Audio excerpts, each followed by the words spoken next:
నమస్తే. తిరుమల తిరుపతి దేవస్థానంలో గత కొన్ని రోజుల క్రితం జరిగిన ఒక చోరీ వీడియో మీరందరూ చూసే ఉంటారు. ఇప్పుడైతే మంత్రి నారా లోకేష్ గారు ఇప్పుడు దాని మీద స్పందించడం జరిగింది. సో ఇలాంటి వాళ్ళకి దేవుడు ఖచ్చితంగా శిక్ష వేస్తారన్నట్లు కూడా ఆయన మాట్లాడడం జరిగిందనమాట. సో ఒకసారి దీని గురించి డిస్కస్ చేసే ప్రయత్నం చేద్దాం. ప్రస్తుతం మనతోటి జర్నలిస్ట్ జగదేవ్ ఉన్నారు. వెల్కమ్ చెప్తాం.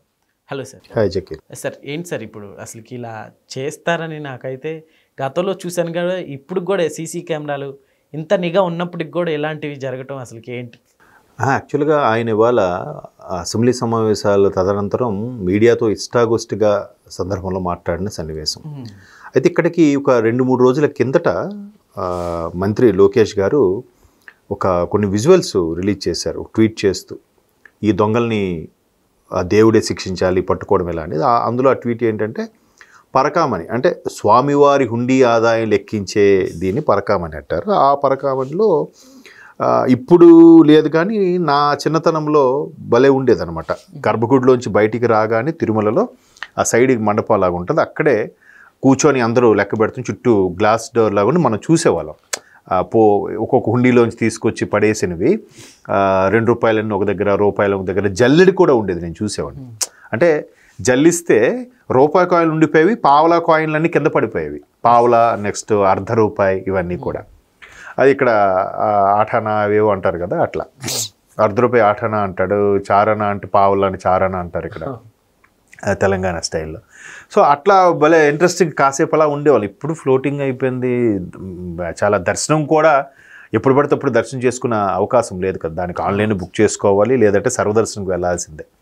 సో అట్లాంటిది ఆ పరకామణిలో నిజంగా దైవ సన్నిధిలో అట్లాంటి చేయడానికి ఎంత ధైర్యం కావాలి అసలు నిజంగా. అంటే తెగించిన వాడు, విచ్చలవిడిగా ఉండేవాడు, బాధ్యత తెలియనివాడు, భయం లేనివాడే ఆ పని చేస్తాడు. సార్ ఒక వీడియోలో చూసారా? అదే నేను అదే చెప్తున్నాను, చూశాను కాబట్టి. తీసి ఇట్లా పంచి లోపల, షర్ట్ లోపల, అంటే వాళ్ళకి జనరల్గా ఒకప్పుడు ఎలా ఉండేది అంటే మొత్తం అన్ని చెక్ చేసి వాళ్ళ ఫోన్ ఏం కూడా లోపలికి తీసుకెళ్లకుండా అలా వెళ్ళి చేసేవారు. అప్పటికి కూడా చాలామంది, అప్పట్లో అంత ఉండేది కాదు, సీసీ కెమెరాలు అవి ఉండేవి కాదు కాబట్టి జాగ్రత్తగా చెక్ చేసేవారు. అప్పటికీ కొంతమంది వెధవులు ఈ డాలర్ లాంటివి నొక్కేసేవారంట, విదేశాల నుంచి వచ్చేవి.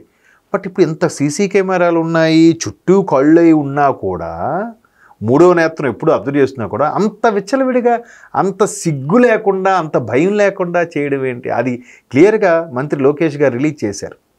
సార్ యాక్చువల్లీ వాళ్ళకి జీతాలు కూడా హైయే ఉంటాయి, జీతాలు బాగానే ఉంటాయి వాళ్ళకి. ఎప్పుడు పైగా ప్రజల హుండీ నుంచి వచ్చిన ఆదాయమే కదా, వాళ్ళకి ఎప్పుడు లోటు ఉండదు. వాళ్ళకి అన్ని ఫెసిలిటీస్ ఉన్నాయి, వాళ్ళకి సపరేట్గా స్కూల్స్, సపరేట్గా కాలేజీలు, సపరేట్గా హాస్పిటల్ అన్నీ ఉన్నాయి కదా, టీటీడీకి సంబంధించి, దేవస్థానం సంబంధించి. సో ఎంత మళ్ళీ వాళ్ళకి స్పెషల్గా ఉద్యోగికి అయితే ఒక దర్శనంకి ఒక నెలలో ఒకసారి వాళ్ళ కుటుంబ సభ్యులు ఎవరో దర్శనం చేసుకోవచ్చు. అక్కడ లోకల్గా ఉండే తిరుపతిలో ఉండే వాళ్ళు కూడా దర్శనానికి నెలలో ఒక శనివారం మీద దర్శనానికి వెళ్ళొచ్చు, ఆధార్ చూపించుకుంటూ. ఇలాగ రకరకాలుగా ఉన్నాయి వాళ్ళకి. ఎన్నున్నా కూడా మళ్ళీ కక్కుర్తి. మొన్న కూడా నేను తిరుపతి దర్శించుకున్నప్పుడు తలనీలాలు సమర్పించుకుంటారు కదా, తలకట్టది, అక్కడికి వెళ్ళేసరికి కూడా కెమెరాలు ఉన్నాయి, ఇక్కడ పేపర్ కింద పెట్టేయండి, ఇక్కడ పెట్టండి. ఏంది అసలు ఆ కక్కుర్తి ఏంటి? జీతాలు ఇస్తున్నారు, పైగా దైవ సన్నిధిలో, పైగా ఆ స్వామి ఎంత పవర్ఫుల్లో తెలుసుగా. గతంలో రకరకాల విమర్శలు కూడా ఉన్నాయి. ఆ 7 కొండలు కావు, ఒకడు 7 కొండల స్వామి వాడివి కావు అన్నందుకే చాలామందికి చాలా శిక్షలు విధించాడు, పనిష్మెంట్ ఇచ్చాడని కూడా కథలుగా చెప్తారు. పైగా అదే విషయాన్ని మంత్రి లోకేష్ గారు ఇవాళ మీడియా చిట్ చాట్లో ప్రస్తావించారు. సార్ బేసిక్ ఇప్పుడు చాలా మందికి వస్తున్న డౌట్ ఏంటంటే, సో ఇప్పుడు ఈ వీడియో ఎట్లా దొరికింది సార్? గతంలో కావచ్చు, ఇంతకు ముందు ఎప్పుడైనా ఇలా కూడా జరుగుండొచ్చు, ఇదైతే ఫస్ట్ టైం కాదన్నట్లు కూడా అనుకున్నారు. సో ఏం చెప్తారు? అంటే ఎంత విచ్చలవిడితనం లేదు అంటున్నాను నేను. ఎక్కడో ఒకటి దొరికినా వాడు చెక్ చేసి, వాష్రూమ్లోకి వెళ్ళి ఏదో చెక్ చేస్తే వాడు దొరికి, ఎప్పుడో విన్నాను ఈ వార్త, వాడికి ఏదో సస్పెండో పనిష్మెంట్ ఏదో ఇచ్చిన దాఖలాలు ఉన్నాయి.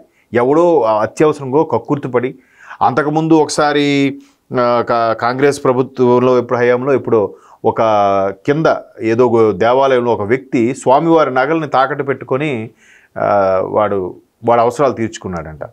సో అది కూడా ఇష్యూ అయ్యింది. అదేంటంటే కొన్ని నెలలుగా జీతాలు ఇవ్వకపోయేసరికి సరిగ్గా ఆయన పని చేశాడన్నట్టుగా అప్పట్లో రకరకాల వార్తలు షికారులు చేశాయి. అంటే ఇలాగా ఎవరో తప్పని పరిస్థితుల్లో భయంతో చేసి మరలా సరే నా అవసరం తీరాక మళ్ళీ అక్కడ వస్తువులు పెట్టేస్తానని కూడా ఏదో చేసి ఉండొచ్చు. అంటే వీళ్ళు కొంతమంది ఎక్కడో 1000కో 1,00,000కో ఒకడు కక్కుర్తి వెధవ ఉంటాడు, ఒక దుర్మార్గుడు ఉంటాడు. ఇక్కడ గత 5 ఏళ్లలో చూస్తే ఎంతమంది చూడండి, ఆ వీడియోలో ఎన్ని క్లిప్పింగ్లు పెట్టాడు ఆయన మంత్రి లోకేష్ గారు. ఇదంతా దేని చూసి ఎవరి అండ చూసినా చెలరేగిపోయారు చెప్పండి. నెయ్యి కల్తీ ఎంత నిర్లక్ష్యంగా, ఎంత దాన్ని భరితెగింపు అంటారు దాన్ని. భయం, దేవుడు అనే భయం కూడా లేదు చూడండి. నేను ఒకసారి ఇలాగే ఒక షాపులో కొంటున్నప్పుడు ఒక పెద్ద ఆయనతో మాట్లాడాను. పెద్దాయన మీరు మరీ టూ మచ్ అంటే, లేదు బాబు మాకు రేటే అంత పడుతుంది, పైగా షాపులు కూడా వేలంలో మేము తెచ్చుకుంటాము 5 లక్షలకి ఎంతకో, మాకు అంత ఉంది, పైగా నేను ఎక్కువ చేసి అమ్ముకొని మీకు తగిన ధరకని ఎక్కువ అమ్ముకున్నా స్వామి నేను డబ్బుని కిందకి తీసుకెళ్ళినవాడు ఎక్కడే నాకు ఖర్చు పెట్టించేస్తాడు, అంత పవర్ఫుల్ స్వామి అని కూడా చెప్పాడు ఒక పెద్ద ఆయన. అంటే కొండ మీద మహిళలు పువ్వులు కూడా పెట్టుకోకూడదు అంటారు, ఎందుకంటే ఆ కొండ మీద పూచే ప్రతి పువ్వు ప్రతిది కూడా స్వామికే అంకితం. ఆడవాళ్ళు తలలో పువ్వులు కూడా పెట్టుకోకూడదు అంటారు. అంటే అంత పవర్ఫుల్ స్వామి దగ్గర ఇంత విచ్చలవిడిగా ఆ డబ్బులు తీసి దాచేయడము, దోచుకోవడం ఏంటి అంటే దేనివల్ల? దొరికినా మా ప్రభుత్వమే కదా మమ్మల్ని ఎవడే వండని చేసిన నిర్వాహకం అది. నెయ్యి కూడా ఇప్పుడు నెయ్యిది ఎవడో కింద స్థాయి మీద కక్కుర్తి పడ్డాడు అనుకుందాం, ఆడెవడో అంటే బరి తెగించాడు అనుకుందాం, దానికి ప్రభుత్వం ఏం చెప్పాలి? లేదా టీటీడీ బోర్డు చైర్మన్ కానీ వాళ్ళు ఏం చెప్పాలి? ఎవడైతే అలా పని చేశాడో వాడిని కఠినంగా శిక్షిస్తాం, వాడిని వెంటనే ఉద్యోగం నుంచి తొలగిస్తాం అని చెప్తే అయిపోయింది కదా. కింద స్థాయిని కూడా వెనకేసుకు రావడంలో ఉద్దేశం ఏంటి? వీళ్ళకు కూడా అందులో భాగస్వామి ఉన్నట్టేగా. ఇప్పుడు ఈ పర్సన్ని మామూలుగా ఏం చేస్తారు సార్ అంటే సస్పెండ్ చేయడం చూడాలి. ఇప్పుడు అన్యమతస్థులు లోపలికి ఎంటర్ అవ్వడము, అక్కడ స్వామి మీద విశ్వాసం లేదు కానీ స్వామిది మన ప్రసాదాలు తినరట, అవి తినరట, బట్ స్వామి ఇచ్చిన జీతం మాత్రం తీసుకెళ్ళిపోవచ్చా? మరి అది ఎవరిచ్చిన డబ్బులు అవి? మీకు నచ్చని మీరు ఎవరైతే ప్రసాదాలు పెడితే తినరో ఆ భక్తులు వేసిన హుండీలోంచి వచ్చిన డబ్బులే కదా అవన్నీ, అవి తీసుకోవడం మానేయొచ్చు కదా. సో అట్లాగా మొత్తానికి అంత కక్కుర్తికి, అంత దిగజారిన పనికి వాళ్ళు పూనుకున్నారు. దానికి ఆ సందర్భంగానే లోకేష్ గారు ఇంకా ఏం చేస్తాం, అటువంటి మనుషులు తయారైన తర్వాత అంతా స్వామి చూసుకుంటాడు, స్వామి ఖచ్చితంగా శిక్షిస్తాడు. అలా శిక్షించాడు కాబట్టి, గత ప్రభుత్వంలో ఎన్నో దారుణాలు జరిగాయి కాబట్టి అంత ఘోర పరాభవం జరిగిందనేది ఆయన ఉద్దేశం. అంతే కదా. ఒకడైతే కొండ మీదకి వెళ్తున్నప్పుడు క్లియర్గా మా కజిన్సే చెప్పారు, బస్సులో వెళ్తున్నప్పుడు పైన అన్యమతస్తులు ఎవడో వచ్చి ప్రచారం స్టార్ట్ చేస్తున్నాడు బస్సులో. వెంటనే 2-3 ప్రతిఘటించి ఆయన బస్సు దింపేశారు. అంత ధైర్యం ఎలా వచ్చింది అడికి? ఇప్పుడు ఎందుకు వేయట్లేదు? అట్లాగా ఎవరు ఇప్పుడు ఎందుకు చేయట్లేదు, ఎందుకు రాలేకపోతున్నారు? గత ప్రభుత్వంలో అండ చూసుకునే కదా వచ్చారు.